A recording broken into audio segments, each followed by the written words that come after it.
Number 4 पे देखते हैं कि मान लेते हैं कि हमें डेरिवेटिव पूछा गया है कांस्टेंट नंबर का। अब जहां पे भी आगे क्या आएगा ना उसको हम कांस्टेंट मानेंगे, ठीक है।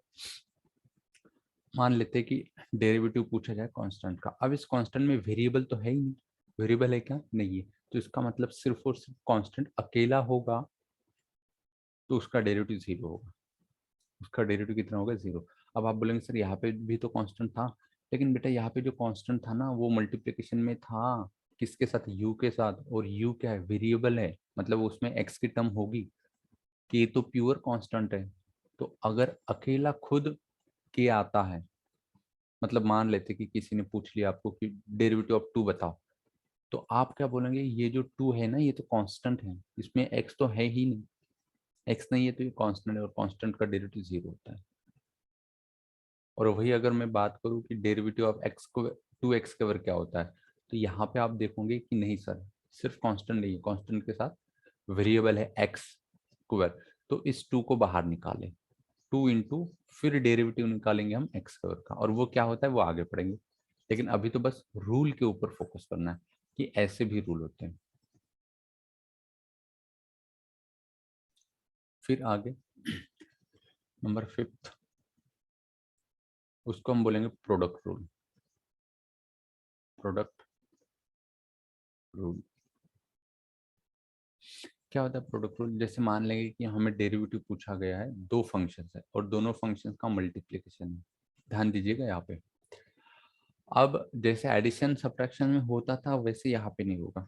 कैसे नहीं होगा? कि अगर आप ऐसे किया उन्होंने कि डेरिवेटिव ऑफ निकाले यू का, मल्टीप्लिकेशन डेरिवेटिव ऑफ निकाला आपने वी का, तो ये गलत है, ऐसा नहीं करना। ये ध्यान रखना है आपको, ठीक है। इसका एक प्रॉपर रूल लगेगा। तो यू यहाँ पे फर्स्ट फंक्शन है, वी यहाँ पे सेकेंड फंक्शन है, राइट। तो आपको क्या करना है? First function as it is लिखना है u, derivative of second function लेना है that is v, plus second function as it is into derivative of first function, और वो फर्स्ट फंक्शन क्या है? यू। ये रूल है, और इस रूल को क्या कहते हैं? Product rule. कैसे याद रखेंगे? First function as it is into derivative of second function, ये डेरिवेटिव है ना, प्लस ये वी क्या है? सेकेंड फंक्शन, तो second function as it is into derivative of ये यू क्या है? फर्स्ट फंक्शन, है ना। सिंपल है। क्या कैसे पढ़ना है इसको? First function as it is into derivative of second function plus second function as it is into derivative of first function, ठीक है। तो ये याद रखना है। कब लगा सकते हैं ये? जब दो फंक्शंस क्या हो? मल्टीप्लिकेशन में हो। जैसे मान लिया कि डेरिवेटिव आपको पूछा जाए कि एक्स स्क्वायर है एंड साइन एक्स है, तो यहाँ पे ये वैलिड है रूल। कैसे? सर देखिए, एक्स स्क्वायर ये एक फंक्शन हो गया एंड साइन एक दूसरा फंक्शन होगा, और दोनों तो मल्टीप्लिकेशन में है, तो यहाँ पे कौन सा रूल लगाएंगे बेटा? हम प्रोडक्ट रूल। यहाँ पे लगाएंगे प्रोडक्ट रूल। नेक्स्ट होता है, देखिए, प्लस में देखा दो फंक्शन हो गए तो, माइनस में देखा हमने दो फंक्शन हो गए तो, एंड फिर उसके बाद मल्टीप्लिकेशन में देखा हमने। अब बारी आती है कि अगर दोनों डिवाइड हो तो क्या?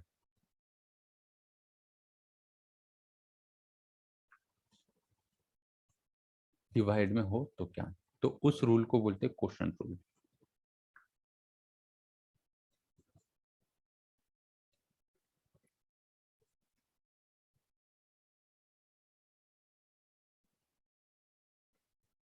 उस रूल को क्या बोलते हैं? Quotient rule. और वो क्या होता है आइए देखते हैं। कि मान लेते हैं कि दो फंक्शन है, एक है यू और डिवाइड में है वी, और ये इसका क्या निकालना है? डेरिवेटिव है। तो आप यहाँ पे क्लियर क्लियर देख सकते हो कि सर यहाँ पे तो दो फंक्शन है, और यहाँ पे दो फंक्शंस कैसे हैं?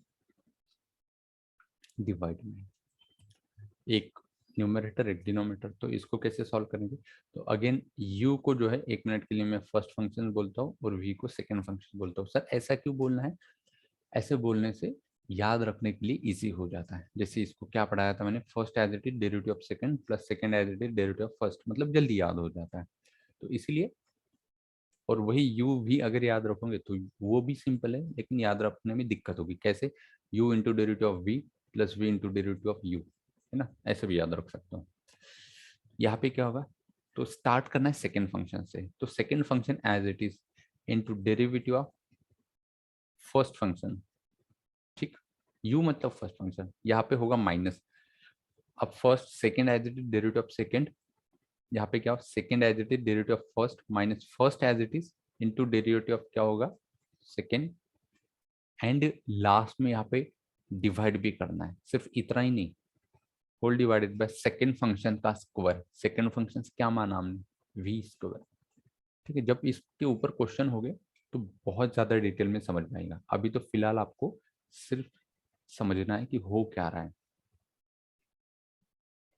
ठीक है, फिर से एक बार, क्या है ये क्वेश्चन रूल, कब लगाना है, जब दो फंक्शंस डिवाइड में दिए रखे हो, जैसे कि x square divided by sine x, इसका अगर हमें डेरिवेटिव निकालना है तो आप बोलेंगे सर ये तो u बाई वी के फॉर्म में आया है, तो यहाँ पे 100% डेरिवेटिव ही लगेगा, है ना।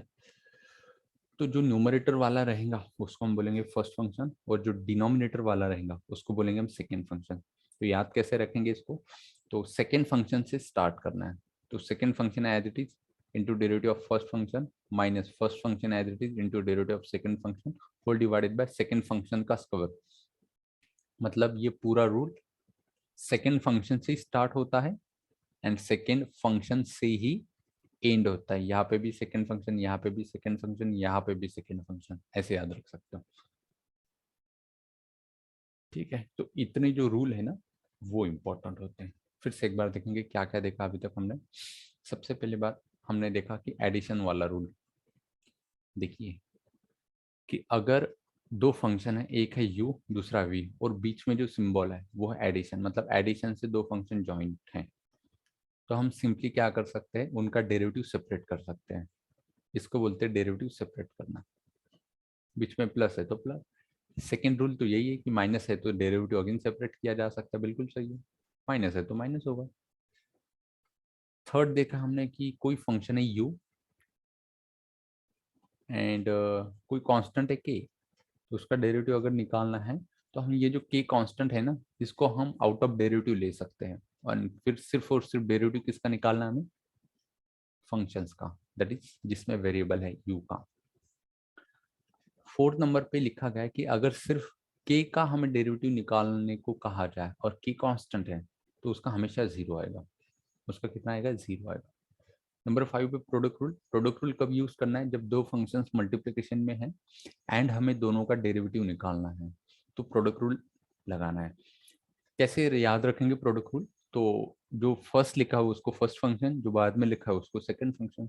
याद कैसे रखेंगे, first function as it is into derivative of second plus second as it is derivative of first.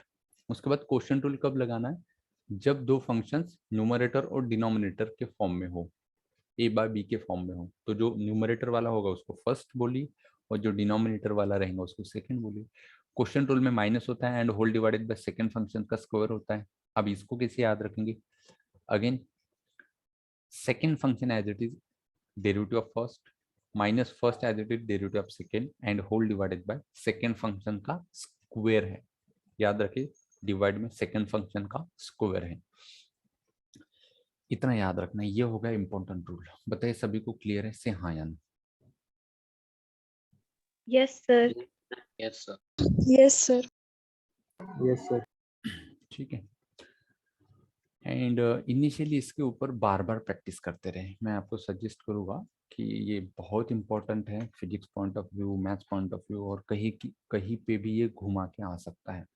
तो मेरी यही राय रहेंगी आप लोगों को कि इस टॉपिक के ऊपर जो भी कैलकुलस के अंतर्गत आता है, जितनी प्रैक्टिस दोगे इनिशियली उतना आपको आगे चल के है ना मेन सिलेबस पे फोकस कर सकते हो आप। अब सिलेबस के अंदर तो ये चीजें नहीं आएगी, ये पहले ही पढ़ाई जाती है। अब सिलेबस में थोड़ी ना आपको कोई बोलेगा कि प्रोडक्ट रूल क्या होता है, क्वेश्चन रूल क्या होता है, वहां पे नहीं पढ़ाया जाता है। वहां पे तो ये अज्यूम किया जाता है कि हमने पहले पढ़ाया है और वो आपको आता है। ठीक है, अब 10th तक हमें कैसे आदत रहती है, बहुत बुरी आदत रहती है कि बस हम वही पढ़ते हैं जो फ्रेश वाला है, मतलब जो आज पढ़ रहे हैं वही पढ़ेंगे। अब 10 दिन बाद हम क्या पढ़ेंगे, जो 10 दिन का पढ़ाया हुआ था वही पढ़ेंगे, मतलब 10 दिन से पहले वाला नहीं पढ़ेंगे। लेकिन अभी 11th-12th में बहुत कुछ चेंजेस करने हैं आपको। टीचर लोग जब भी बोलते हैं कि ये इम्पोर्टेंट है तो आप लोगों को उसको अलर्ट रहना है और समझना है कि नहीं भैया ये तो करना ही है, ये कभी भी वापस घूम के पूछा जा सकता है, वापस घूम के पूछा जा सकता है, इसीलिए तो पहले पढ़ा दे रहे हैं, ताकि मेन सिलेबस में आप लोगों को पहले ही पता हो कि ये क्या चीज है। क्योंकि मेन सिलेबस में मान लेते कि फिजिक्स में कोई टॉपिक पढ़ रहे हो, जैसे कि 2D पढ़ रहे हो, 2 डायमेंशनल पढ़ रहे हो, अब उसमें तो बहुत सारी चीजें पढ़ोगे। अब वहां पे इसके एप्लीकेशन आएगी डेरिवेटिव डेरिवेटिव के, तो वहां पे डेरिवेटिव थोड़ी ना समझाया जा सकता है ना। तो इसलिए ये पढ़ाया पहले ही जाएगा। लेकिन बहुत से बच्चे क्या कर लेते हैं, ये तो बेसिक है, ऐसे ही छोड़ देते हैं फिर 11th में। एंड जब एक्चुअल में 12 का या फिर 11 का सिलेबस स्टार्ट होता है कोई भी सब्जेक्ट का, एंड जब उसके एप्लीकेशंस के ऊपर बात होती है एंड टीचर डायरेक्ट वैल्यू लिख देते हैं कि देखिए भैया ये साइन इनवर्स 1/√2 जो होता है ना, वो π/4 होता है, तो ये समझ भी नहीं आता उसको कि ये क्या लिखा, तो ऐसे करके सीधा लिखेंगे। एंड टीचर लोग ये नहीं बोलेंगे कि ये इसका ये होता है, ये क्या होता है, ये π/4 क्या होता है, सीधा अज्यूम करेंगे कि आप लोगों को पढ़ाया गया है and you should know very well, ये ठीक है। एंड दूसरी बात ये होती है कि टीचर लोगों को भी इतना टाइम नहीं रहता है, क्योंकि सिलेबस ही इतना वास्ट है 11-12 का, कि वही वही अगर पढ़ाएंगे तो आगे ही नहीं बढ़ पाएंगे। इतना सारा सिलेबस लेके 10 तक कैसा था, बहुत छोटा सा सिलेबस था, है ना। तो उसमें क्या होता था कि चीजें बहुत बार जो है एंड रिलेटेड भी नहीं होती थी। आपने देखा होगा कि ज्योमेट्री का आपको ट्रिग्नोमेट्री का एक ही चैप्टर होता था, तो बहुत सारे बच्चों ने छोड़ दिया था, ट्रिग्नोमेट्री नहीं किया था। लेकिन यहाँ पे ऐसे नहीं होगा, आप चाहे मैथमेटिक्स के बच्चे हो या ना हो, इससे कोई फर्क नहीं पड़ता। आपका फिजिक्स है तो you should know very well about trigonometry. तो ट्रिग्नोमेट्री आपको याद होनी ही होनी है। और जिस बच्चे को मतलब ऐसे होगा कि डर लगता है ये सारी चीजों का, तो वो एक दिन फिजिक्स से भी डरने लगेगा। ठीक है, मैं ये अलर्ट कर रहा हूँ, काफी बच्चों के साथ ऐसे होता है। तो उस बच्चे ने जो गलतियां की है वो सारी चीजें आपने नहीं करना है ना। तो रूल्स देखे हमने अभी तक, अभी हम फॉर्मूले की तरफ बढ़ते हैं कि कुछ फॉर्मूले याद रखने हैं आपको, एज इट इज याद रखने हैं। ठीक है, सबसे पहला फॉर्मूला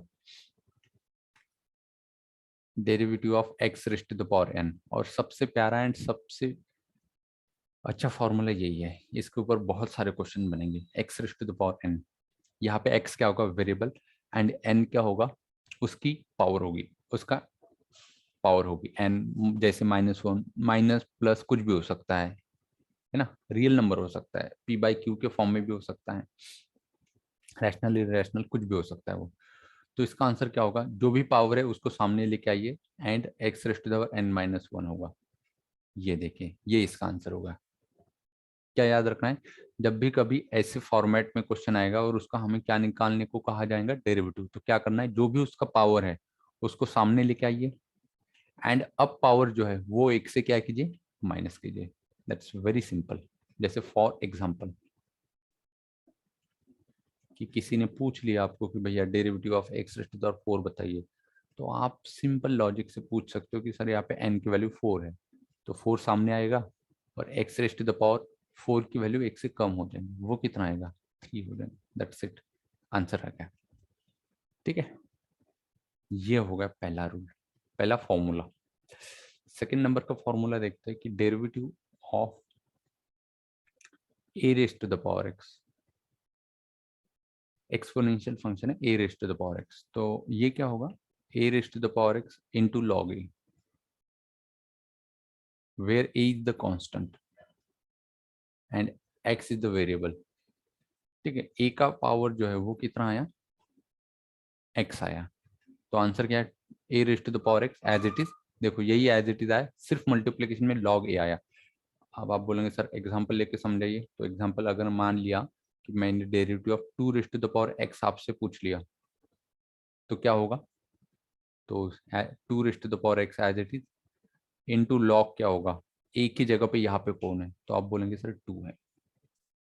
ऐसे याद रखना है। ठीक, ये हो गया first and second rule. Third formula देखते हैं, derivative of e to the power x। यहाँ पे देखो e था यहाँ पे e है, and e to the power x का डेरिवेटिव कितना होता है, e to the power x ही होता है। ठीक है, e to the power x का derivative e to the power x ही होता है। नेक्स्ट लॉगरिथमिक फंक्शन देखेंगे, डेरिवेटिव ऑफ log x, और log x का डेरिवेटिव जो है वो कितना होता है, 1/x होता है। log x का डेरिवेटिव कितना होता है, 1/x होता है। ठीक है, इतना क्लियर है सभी को, बताइए हाँ या ना। Yes, sir. Yes, sir. Yes, sir. अभी कुछ अच्छे क्वेश्चंस लेंगे, प्रूव दैट ही करेंगे, सीधा सीधा prove that following. Number 1, derivative of 1/x equals to -1/x कवर, ये हमें प्रूफ करना है। तो चलिए प्रूफ कैसे करेंगे, it's very simple. Derivative of क्या है, लेफ्ट हैंड साइड डेरिवेटिव, ये बार बार मैं पढ़ रहा हूँ, क्या है ये, d/dx मतलब डेरिवेटिव, डेरिवेटिव ऑफ किसका, 1/x का। हमने बोला ठीक है कोई बात नहीं, तो ये d/dx एज इट इज लिखा। अब 1/x को क्या मैं x को ऊपर लेके जा सकता हूँ, हमने बोला हाँ, यहाँ पे x का पावर कितना है, +1, ऊपर लेके जाएंगे तो क्या मिलेगा, x⁻⁻1। अब हमें फॉर्मूला लगाना है, तो आपने अभी फॉर्मूला पढ़ा है किसका, डेरिवेटिव ऑफ ये वाला x⁻n का। क्या होता था कि जो भी पावर है वो सामने आ जाती थी, और पावर जो है वो x से कम हो जाती थी। तो सेम लॉजिक से इस पूरे क्वेश्चंस का देखिए, इस पूरे का आंसर ये है, तो इसका आंसर क्या होगा, तो आप बोलेंगे सर पावर सामने आएगा, पावर कितना, -1, तो आ गए सामने, इनटू पावर एक से कम होगा, मतलब ऑलरेडी पावर कितनी है, -1, उसमें से भी क्या होगा, 1 माइनस होगा, मतलब -1 होगा, है ना। फाइनली क्या मिलेगा, -1 इंटू x⁻², क्या हुआ ये पावर इसका, -1 -2। अभी -1 एज इट इज। अब ये जो x⁻² है उसको मैं नीचे लेके आ सकता हूँ, x⁻² होगा, अगर ऊपर गया तो -2, नीचे आया तो अगेन सिंबल चेंज होगा, उसका साइन चेंज होगा, एंड बस यही राइट हैंड साइड है, देख लीजिए। तो ये आ चुका है। तो ये आपको याद रखना है कि डेरिवेटिव ऑफ 1/x कितना होता है, -1/x का, ये याद ही रखना है। ठीक है, आगे बढ़ते हैं।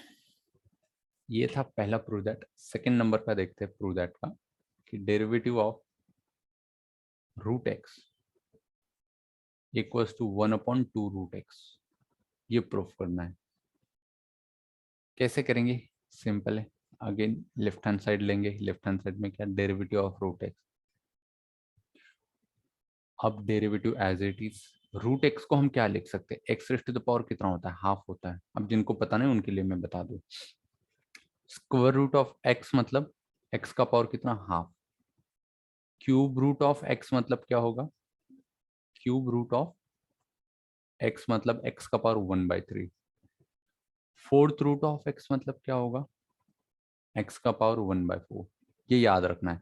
और nth रूट ऑफ x क्या होता है, nth रूट है x का, तो वो होगा x⁻1/n, है ना, सिंपल। तो यहाँ पे हमने √x को क्या लिखा, x⁻½ तो बहुत सही है, सही लिखा, गलत थोड़ी ना लिखा है। तो यहाँ पे कौन सा फॉर्मूला लग सकता है, तो आप बोलेंगे सर अभी तो हमने लगाया है थोड़ी देर पहले, कौन सा, डेरिवेटिव ऑफ x⁻n। अरे हाँ यही लगेगा, n की वैल्यू हाफ है, तो क्या होता है इसका फॉर्मूला, n सामने आ जाता है और पावर x से कम हो जाता है, तो हमने बोला सही है बिल्कुल। तो ये क्या होगा, n मतलब 1/2 सामने आ गया, और x का पावर पहले 1/2 था, अब एक से माइनस होगा, -1 कर दिया। अब इसी को आगे सॉल्व करेंगे तो half as it is into x⁻², power में कितना है, हाफ -1, हाफ -1 आप सॉल्व करोगे तो क्या मिलेगा, -हाफ मिलेगा, है ना, बिल्कुल सही है। तो ये हाफ एज इट इज। अब ये जो है x⁻² -हाफ, इसको हम 1/, में लिखेंगे तो -हाफ का क्या हो जाएगा, +हाफ हो जाएगा, बिल्कुल सही है। तो यही क्या हो जाएगा, 1/2 एंड 1/, x⁻² 1/2 को क्या लिख सकते हैं, देखिए x⁻² 1/2 को क्या लिख सकते हैं आप, √x, पावर 1/2 है मतलब उसके रूट ही है ना, तो √x, तो आ गया जी आंसर, क्या आ गया, 1 ये 2 ये रूट एक्स, तो 1/2 रूट एक्स। Hence prove. देख लीजिए derivative of root x equals to कितना मिला, 1/2 रूट एक्स। ये भी याद रखना है। एंड कैसे आया, अगर आप मान लेते कि भूल गए आप, आपको पता ही नहीं चल रहा कि कैसे होगा क्या होगा, एंड उस टाइम आपको फिर जल्दी समझना है कि हाँ रूट एक्स को हम ऐसे भी लिख सकते हैं, और फिर यहाँ पे तो फॉर्मूला लगा ही सकते हैं x raise to the power n की डेरिवेटिव का। ऐसे याद रखना है। ठीक है, चलिए